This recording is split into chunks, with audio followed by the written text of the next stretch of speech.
Boats in the streets instead of cars and pedestrians, empty houses and shops. The city of Orsk, along with many other settlements in Russia's Orenburg region, are facing severe flooding.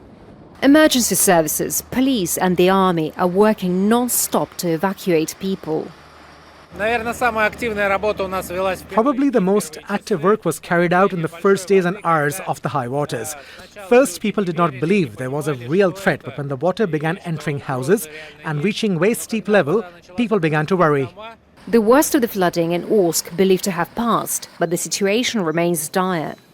This is what the streets of the city of Orsk look like right now.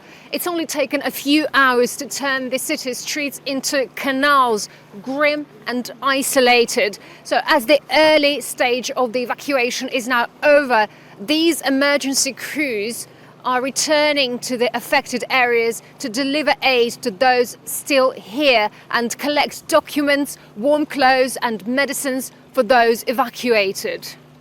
Many residents in these apartment blocks chose to stay in their homes despite having no electricity, gas or clean drinking water.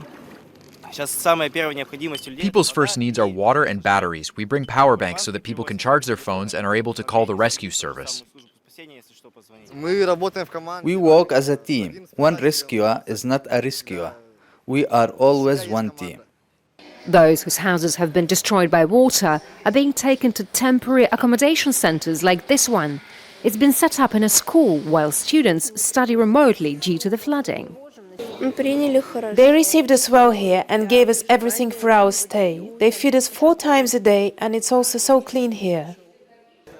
Authorities are promising to issue one-time payments for those affected, as well as a compensation for damages, which is still too early to assess. But for many, the future seems to be very uncertain. Yulia, Shapovalova, Al Jazeera, Orsk, Russia. Make sure to subscribe to our channel to get the latest news from Al Jazeera.